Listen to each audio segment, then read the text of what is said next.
मेरा नाम गणेश कुमार है।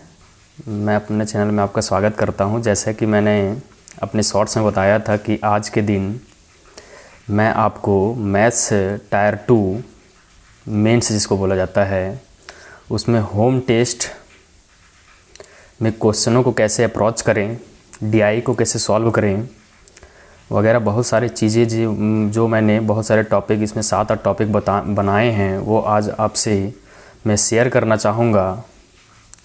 और मैं आपसे आग्रह करूँगा कि आप भी इसे अपने दैनिक मॉक टेस्ट में अप्लाई करें और फाइनल एग्ज़ाम में भी अप्लाई करें।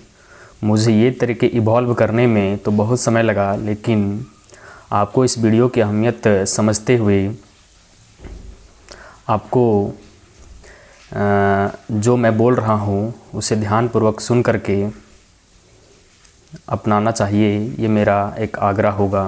वीडियो स्टार्ट करने से पहले मैं कहना चाहूँगा कि आप वीडियो को सब्सक्राइब करें या ना करें, लाइक करें या ना करें, लेकिन कम से कम शेयर ज़रूर करें, ताकि चाहे वो आपके दोस्त हो, आपके फ्रेंड हो या कोई भी हो, चाहे आपके छोटे भाई लोग तैयारी कर रहे हों, भाई या बहन, क्योंकि मैं जो बातें शेयर कर रहा हूँ वो मैंने धीरे धीरे इवॉल्व की। अगर ये वीडियो आपको डायरेक्ट मिल रही है या मिलेगी तो आपका कुछ ही समय लगेगा देखने में, या किसी आप जिनको शेयर करेंगे, लेकिन उनके लिए ये बहुत बड़ा वरदान होगा, क्योंकि केवल पढ़ने से नहीं हो जाता। इसमें हम कैसे तैयारी करते हैं, कैसे टेस्ट देते हैं, कैसे क्वेश्चन सॉल्व करते हैं, इन चीज़ों पे उतना ही डिपेंड करता है जितने आप मेहनत करते हैं, जितनी आप कोचिंग करते हैं। तो मैं आपसे आग्रह करूंगा कि आप इस वीडियो को शेयर करें। और जहां तक वीडियो आने की बात है तो वीडियोज़ संडे को ही आएंगी, और हो सकेगी तो सैटरडे को ही बनेगी, लेकिन मैक्सिमम चांस है कि संडे को बने, क्योंकि एक वीडियो बनाने के पीछे बहुत ज़्यादा दिमाग सोचना पड़ता है कि क्या क्या चीज़ें बतानी पड़ती हैं। तो मैं आज अब शुरू करता हूँ। मैं आपको 8 से 10 टॉपिक बताने वाला हूँ। अगर वीडियो लंबी होगी तो मैं दूसरा वीडियो बना दूँगा। तो कौन कौन सी टॉपिक है, पहले मैंने बोला कि ये जो टॉपिक मैं आज बात कर रहा हूँ वो कैसे एग्ज़ाम में क्वेश्चन को टैकल करे टायर 2 मेंस मैथ्स में। मेरे 200 में 200 ऐसे नहीं आए कि मैं पढ़ने में तेज़ था। केवल आप तरीके देखेंगे तो आपको खुद ब खुद समझ में आएगा कि हाँ, ये तरीके बहुत जेन्युइन और बहुत ऑथेंटिक हैं, जो आपको कोई नहीं बता सकता। तो कौन कौन से है टॉपिक, उन पे मैं बात करता हूँ। जैसे हमें मेंस टायर 2 मैथ्स का हम बात कर रहे हैं आज, कब से देना शुरू करना चाहिए। दूसरा टॉपिक है टाइमिंग क्या रखें। बहुतों को प्रॉब्लम होता है कि शाम को टाइम टेस्ट दे, सवेरे दे, 12 बजे दे, 10 बजे दे, 8 बजे दे, रात को 12 बजे रात को दे। ये बात करूँगा। स्टार्टिंग में हम सॉल्व करना कैसे स्टार्ट करें, आपको आज बहुत ही बेहतरीन वीडियो मिलने वाला है आपकी लाइफ का। ऐसे समझ लिया, आज आप वैसे हैप्पी होने वाले देख करके। तो मैं आग्रह करता हूं कि अगर वीडियो थोड़ी लंबी होगी, 30, 35, 40 मिनट, तो आप पूरा देखें। चौथा टॉपिक है, बहुत सारे लड़के मुझे पूछते हैं या बहुत पूछे भी हैं कि हम पढ़ते हैं वहाँ अप्रॉक्स पढ़ाया जाता है, डिजिट सम पढ़ाया जाता है, यूनिटरी मेथड पढ़ाया जाता है, माइंड में सॉल्व करवाया जाता है, तो क्या वो सॉल्व करना, अप्लाई करना सही है या गलत है, मैं बोलूँगा और आंसर आप देंगे आज अपने आप में। 5वां है डीआई कैसे सॉल्व करें। मैं यह क्वेश्चन नहीं बताने वाला हूँ, मैं बताने वाला हूँ कि मेंस में जो 10 क्वेश्चन डीआई आते हैं उसको सॉल्व कैसे किया जाए, तरीका क्या हो। 6, स्किपिंग कैसे करें, मार्क फॉर रिव्यू कैसे करें। 7वां, कितना मॉक टेस्ट लगाएं मेंस मैथ्स का एग्ज़ाम से पहले। ज्योमेट्री और अर्थमेटिक के क्वेश्चन में क्या मेरा अप्रोच हो, वो कैसे करें। अब आपको लग रहा हो कि ज्योमेट्री का अप्रोच अलग, अर्थमेटिक का अप्रोच अलग, तो हाँ, अभी हम बताएंगे, समझ में आएगा। तो क्या क्या टॉपिक बोले आप सुन लिए। अब शुरुआत करते हैं पहले टॉपिक से। जैसे एक चीज़ सबसे पहले आपको इम्पोर्टेंट रखना है, याद रखना है, सबसे ज़्यादा इम्पोर्टेंट, कि आप जो अप्रोच घर में लगा रहे हैं, मतलब होम टेस्ट में, मॉक टेस्ट में, टेस्ट सीरीज में, वही अप्रोच आपको रियल एग्ज़ाम में भी लगाना है। हम अभी अप्रोच बता रहे हैं, वही अप्रोच आपको ढाल लेना अपने जीवन में, या अपने डेली मॉक टेस्ट में या वीकली मॉक टेस्ट में, और वही मॉक टेस्ट आपको वहाँ पे लगाना है। ऐसा नहीं कि यहाँ कुछ सोचें वहाँ कुछ सोचें, तो बहुत ज़्यादा गड़बड़ हो जाएगा, पहली बात ही। और जो हम बता रहे हैं हम वही फॉलो कर देते, ऐसा नहीं कि हम वहाँ रिपीट करेंगे कि हम यही फॉलो कर देते, क्योंकि हम फॉलो करते तभी तो आपको बता रहे हैं ना, इतना तो कॉमन सेंस लगा सकते हैं आप। ऐसे 200 में 200 या पिछले बार 195 नहीं आया, तो क्या बोले कि अप्रोच जो होम टेस्ट में हो वही आपको रियल एग्ज़ाम में लगाना है। तो ये अप्रोच की अब कब से टेस्ट देना स्टार्ट करें, या हमको कैसे लगे कि हम टेस्ट देने लायक बने या नहीं बने अभी तक। तो आपको देखिए समझिए, आप तो पहले बेसिक क्लियर कीजिए। बेसिक करने के बाद कैट वगैरह का किताब एक कम से कम बना सकते हैं, वो सब हम बताएंगे, लेकिन समय से आएगा ना।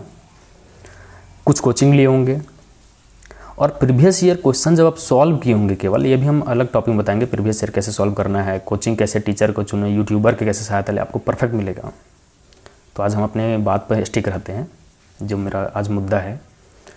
तो ये सब करने के बाद अगर आप प्रीवियस में मैथ्स में मेंस में 70 से 80 क्वेश्चन कर पा रहे हैं, मतलब सॉल्व कर पा रहे हैं, तो आप एलिजिबल है देने के लिए टेस्ट, मॉक टेस्ट। ठीक, ये पहला बात हो गया। कब से शुरू करें ये बता दिया आपको, कि आपको कब लगेगा कि देना स्टार्ट किए, तो हम जो जो चीज़ बोले तो आपको लग जाएगा कि हाँ देने के लिए एलिजिबल हैं, 70-80 क्वेश्चन कर पा रहे हैं। अब दूसरा टॉपिक पे आते हैं, टाइमिंग क्या रखें। सबसे बड़ा चीज़ होता है कि जब हम टेस्ट दे रहे हैं 2 घंटा का मेंस मैथ्स का, तो टाइमिंग क्या हो। तो टाइमिंग आपको 10 से 12 रखना है। आज सुन लीजिए कान खोल करके, चाहे कुछ भी हो जाए, टाइमिंग आपको 10 से 12 ही रखना है, क्योंकि यही 10 से 12 आपका रियल एग्ज़ाम में होता है मैथ्स का। ठीक है, तो टाइमिंग 10 से 12 डे में। सॉल्व करने के लिए स्टार्ट कैसे करें, मतलब सॉल्व करने का स्टार्ट मतलब आपको अगर पहला क्वेश्चन मिला, तो आपको पहला क्वेश्चन जब मिल रहा है, फिर से हम रिपीट करते हैं, जैसा अप्रोच घर में वैसा अप्रोच वहाँ। एक और हम वीडियो बनाएंगे जिसमें प्रेशर को कैसे हैंडल किया जाए, एनालिसिस कैसे किया जाए, वो भी बताएंगे। तो जब आप सॉल्व करना स्टार्ट करें, तो आप ये मान ले कि पहला क्वेश्चन हमको आसानी से सॉल्व करना है। अगर इजी मिले तब, टफ तो से स्किप करना है आपको, वो भी बताएंगे। कि पहला क्वेश्चन हमको आसानी से एकदम माइंड कूल करके सॉल्व करना है। ठीक है, ये स्टार्ट कैसे करें सो बोलिए। अगला टॉपिक, अप्रॉक्स मेथड, डिजिट सम, मल्टीपल, डिवीज़न जो होता है, या एक और बोलता है डिजिट सम, अप्रॉक्स, या माइंड में सॉल्व करना, इसको करें या ना करें। तो मेरा सजेशन ये है कि आप ये सब चीज़ पढ़ के बेवकूफ़ बन चुके हैं। क्या बोले हम, आप ये सब चीज़ पढ़ के, शॉर्ट ट्रिक्स पढ़ के, डिजिट सम, अप्रॉक्स, ऑप्शन एलिमिनेशन, माइंड में सॉल्व करना, बेवकूफ़ बन चुके हैं। क्यों देखिए समझिए। जैसे आप मान लेते पढ़ लिए, क्या ये सब चीज़ें 100% परफेक्ट होता है, तो आपका आंसर है नहीं। तो अगर मान ले रहे हैं कि अगर आप टेस्ट में अप्लाई कर रहे हैं ये सब चीज़, तो आप जान रहे हैं कि 100% तो परफेक्ट है नहीं, तो आप सोचिएगा कि ये तरीका अपनाएंगे तो बनेगा कि नहीं बनेगा। और दूसरा, आप अगर मान ली बन भी गया, तो आपका माइंड जो है ना, वो आपको क्लियरेंस नहीं देगा कि आप सही बनाए कि नहीं बनाए। तो आपको थोड़ा सा उसमें बेचैनी ही रहेगा, या इसको जिसको बोला जाता है कि डॉट ही रहेगा कि अप्रॉक्स लगा दिए हैं, या डिजिट सम लगा दिए हैं, तो सही होगा कि नहीं होगा। तो पहली बात तो ये कि आप पढ़ के गलती किए हैं, तो आपका माइंड वहाँ पे 2 चीज़ विरोधाभास हो जाता है। जैसे आप क्वेश्चन अगर देखें, तो आप ये सब चीज़ पढ़े हैं, अप्रॉक्स, डिजिट सम, यूनिटरी मेथड, माइंड में सॉल्व करना क्वेश्चन का, आपको टीचर महान लोग पढ़ाए हैं, है ना, कुछ यूज नहीं उसका।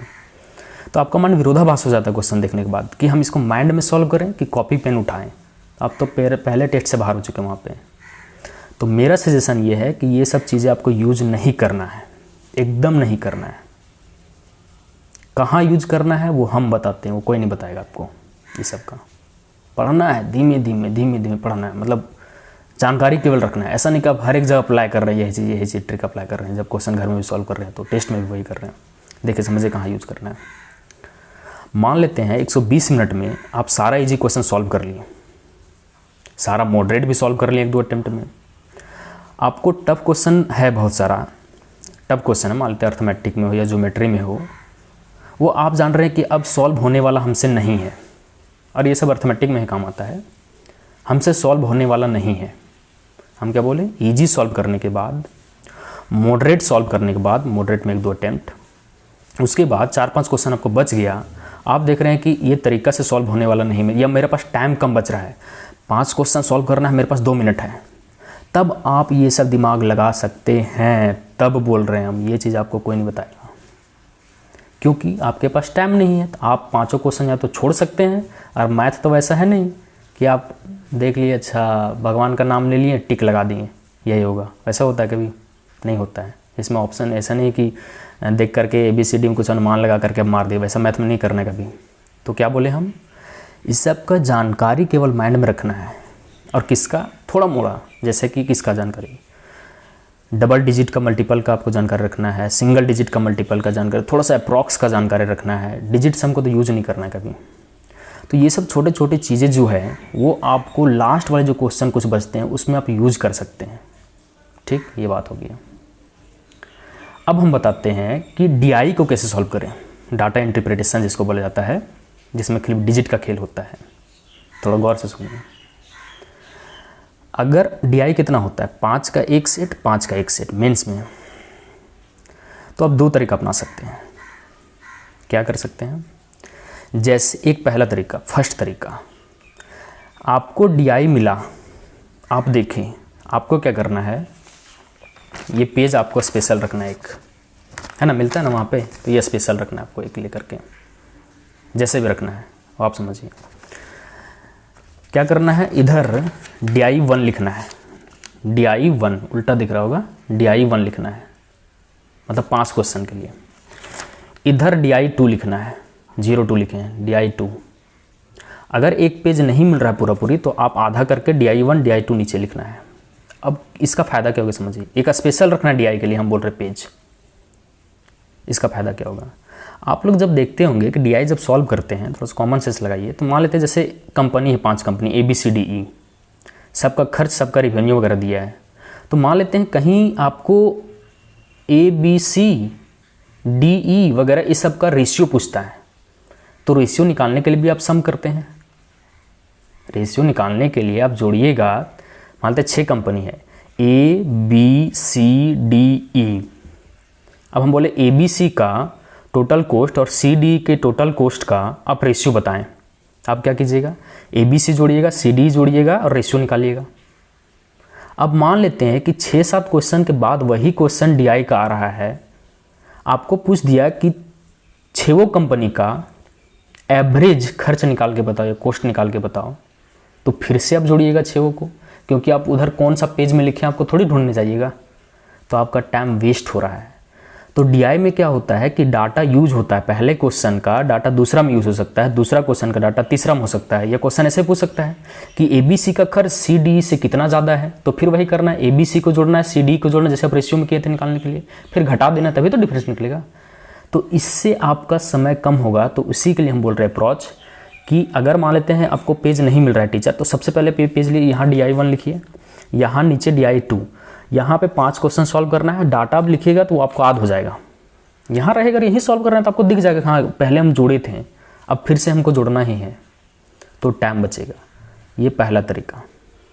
दूसरा तरीका क्या कर सकते हैं कि आप ऐसा कर सकते हैं कि इजी क्वेश्चन सॉल्व कर लिए आप, मॉडरेट भी सॉल्व भी हो गया, या ऐसे समझिए इजी क्वेश्चन आप सॉल्व कर लिए, उसके बाद आपको डायरेक्ट DI पर आना है। लेकिन फिर यहाँ दिक्कत होगा आपको कि DI आपको खोजना पड़ेगा, कहाँ कहाँ DI है, DI खोजना पड़ेगा। जैसे आप इजी क्वेश्चन सॉल्व कर लिए या मॉडरेट भी सॉल्व कर लिए, उसके बाद खोजना पड़ेगा DI, डाटा इंटरप्रिटेशन कहाँ कहाँ है। तो सबसे बेस्ट अप्रोच यही है कि आपको तो सॉल्व करना है, DI ज़्यादा टफ नहीं है, तो इसको ईजी ही बोलिए, ईजी ही बोलिए। तो आपको क्या करना है, इसी पे स्टिक करना है जो हम बता रहे हैं, कि आप क्वेश्चन सॉल्व कर रहे हैं, DI आ गया, पढ़ें उसको, यहाँ पे लिख लीजिए DI1, यहाँ पूरा 5 क्वेश्चन सॉल्व करना है, DI2 5 क्वेश्चन सॉल्व करना है, या फिर इधर भी कर सकते हैं, एक पेज या तो पूरा पेज DI1 का ले लीजिए, पूरा पेज DI2 का, या हाफ कर सकते हैं। तो हमको लगता है कि समझ में आ गया DI कैसे सॉल्व करना है, ठीक है ना, DI भी ईजी होता है। तो यही तरीका अपनाना, पेज वाला हम जो बोल रहे सो, ठीक। अब समझते हैं आगे। अब समझते हैं कि अर्थमेटिक और एडवांस का क्वेश्चन का अप्रोच क्या होना चाहिए। क्या दोनों को सेम अप्रोच होना चाहिए या थोड़ा सा अलग अलग भी होना चाहिए? क्या हम बोल रहे हैं अभी समझ में आएगा। जैसे समझिए, आपको क्या करना हम बता रहे हैं उसको। जब भी आप अर्थमेटिक का क्वेश्चन बना रहे हैं, या ऐसे समझिए, जब भी आप ज्योमेट्री का क्वेश्चन बना रहे हैं तो ज्योमेट्री में क्या होता है पता है? फिगर बनाना होता है, डाटा लिखना होता है। जैसे आप पढ़ें उसको, फिर ट्रायंगल बनाएंगे, सर्कल बनाएंगे, कोर्ड खींचेंगे, लिखना होता है लिखना पेज में तो सबको लिखना होता है, डायग्राम बनाना होता है। तो आपको ज्योमेट्री में क्या करना है, फिगर वाले क्वेश्चन में, ज्योमेट्री या फिगर वाले जो भी मेंसुरेशन में हो, कि क्वेश्चन पढ़ते पढ़ते आपको डाटा लिखते जाना है। जैसे मान लीजिए त्रिभुज दिया है, एंगल ए दिया है, त्रिभुज बना लेंगे, फिर एंगल ए लिख लेंगे। मतलब पढ़ते पढ़ते सब कुछ लिखते जाना है और सॉल्व कर देना है। क्या बोले? कोई क्वेश्चन लिखा हुआ है, साइक्लिक क्वाड्रिलेटरल बनाएंगे, सर्कल, साइक्लिक क्वाड्रिलेटरल खींचेंगे, डाटा सब लिखते लिखते जाना है, पढ़ते पढ़ते अंत में जैसे आएंगे आपका पूरा आंसर सॉल्व हो जाना चाहिए। ये आप अप्रोच लगा के देखिए। अब फिगर वाले और ज्योमेट्री का क्वेश्चन उसको छोड़ करके, जैसे अर्थमेटिक में मैक्सिमम हम बोले, आपको क्या करना है, जो अप्रोच बोल रहे हैं आपको वही दिमाग लगाना। आप देखिएगा फायदा बहुत होगा। क्या करना आपको कि क्वेश्चन तो पहले एक बार सिलसिलेवार ढंग से आपको पढ़ना है, माइंड को शांत रख करके। जब भी क्वेश्चन अर्थमेटिक का या इस टाइप से मिले, आपको क्वेश्चन पूरा पढ़ना है, पूरा, कुछ लिखना नहीं है। जो बोल रहे बस अपना दिमाग लगाना है, अपना दिमाग नहीं यहाँ पे इन कर देना है। क्वेश्चन पढ़ना है पूरा, क्वेश्चन पढ़ लिए, उसके बाद ही आपको सॉल्व करना है। क्वेश्चन पढ़ने में कितना टाइम लगेगा? 10 सेकंड, 15 सेकंड, वो आधा काम आपका फिनिश कर देगा। क्योंकि आप जब पूरा पढ़ते हैं ना, एक जैसे मान लेते हैं सेलिंग प्राइस दिया है, फिर उसमें मार्क प्राइस दिया है, डिस्काउंट दिया है, कॉस्ट दिया है, तो जब पूरा पढ़ते तो आपको डाटा समझ में आ जाता है कि हाँ परसेंट, अगर सेलिंग प्राइस है तो 1000 है, डिस्काउंट है तो 10% है, तो सारा डाटा ही तो आपको देखना है ना। तो डाटा आपका माइंड में आ जाता है, उसके बाद आपको सॉल्व करना है। समझ में आ गया अप्रोच कैसे लगाना है? तो ये अप्रोच लगा के देखिए, अर्थमेटिक के लिए, उधर बोले ज्योमेट्री वगैरह जो फिगर का क्वेश्चन है उसमें। अब आते हैं दूसरा टॉपिक पे, कितना मॉक टेस्ट दें। मेंस का एग्ज़ाम हो जाने से पहले कितना मॉक टेस्ट दें? तो कम से कम मेंस का आपको मैथ का 30 क्वेश्चन, 30 सेट देना है आपको, 30 या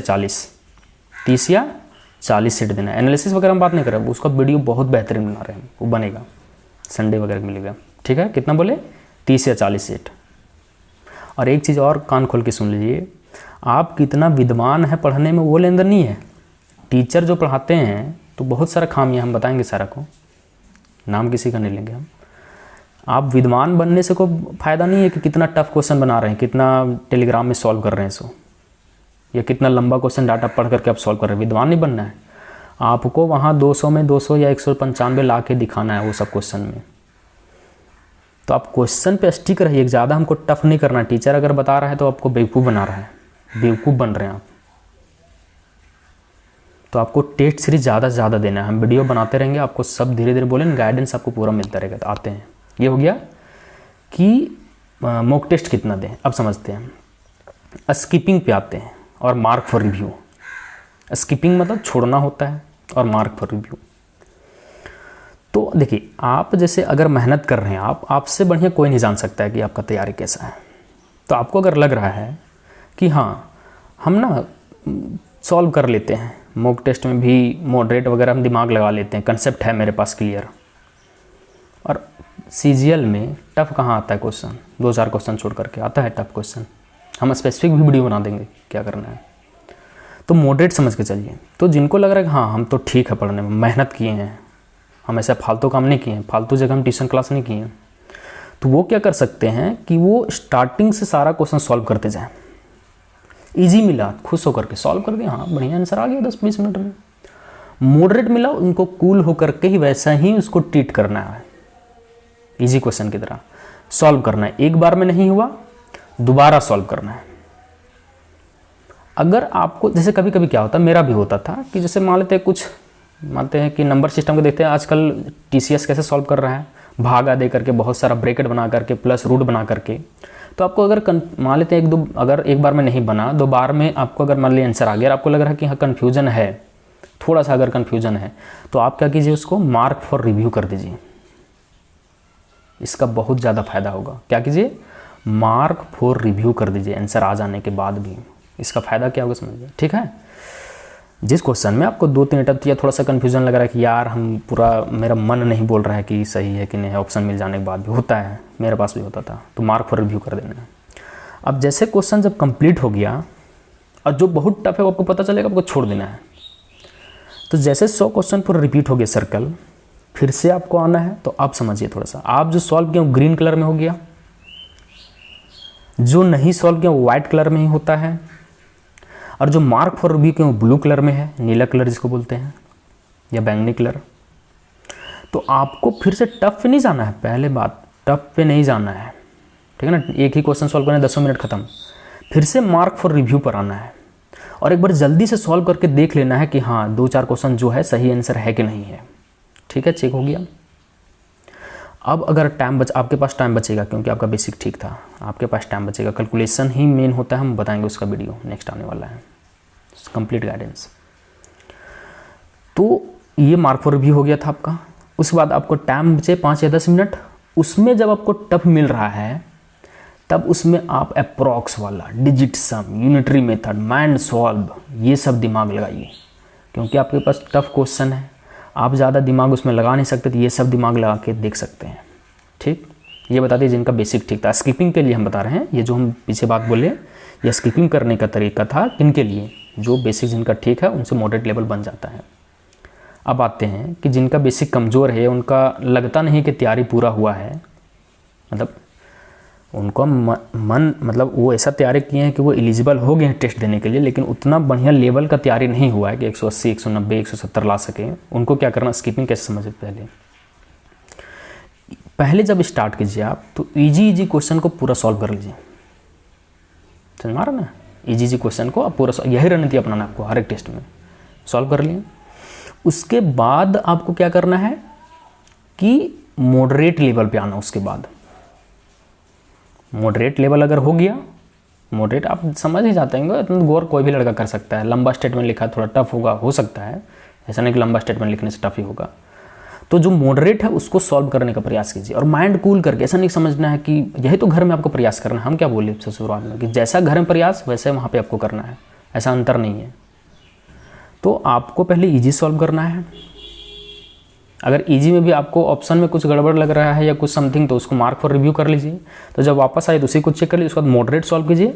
टफ तो आपसे होगा नहीं और टफ के लिए आपको टाइम बचेगा नहीं, तो ये रणनीति आपको अपनाना है स्किपिंग करने का। अगर कुछ हम भूल गए होंगे तो फिर से कभी हम बता देंगे अगले वीडियो में। इसके बाद और कौन कौन सा टॉपिक हम देख लेते हैं, अगर और इसमें कुछ छूटा हुआ अगर टॉपिक हो तो, कि हमको क्या क्या बताना था। तो क्या चीज़ बोल दिया हम कि जैसा अप्रोच घर में लगाना है वैसा अप्रोच रियल टाइम में लगाना है, ये हो गया आपको।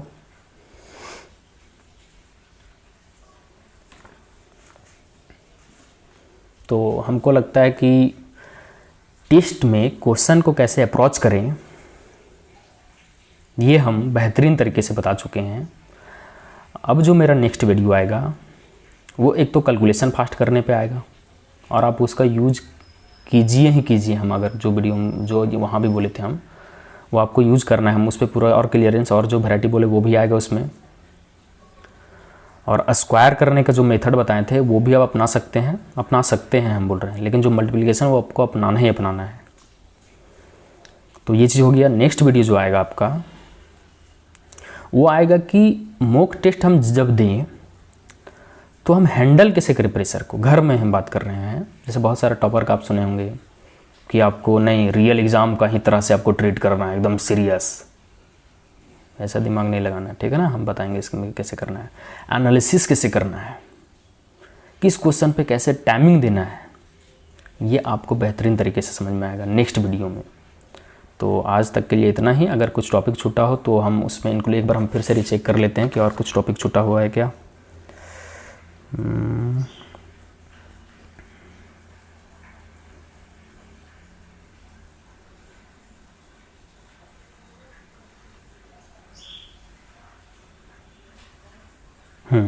तो ठीक है।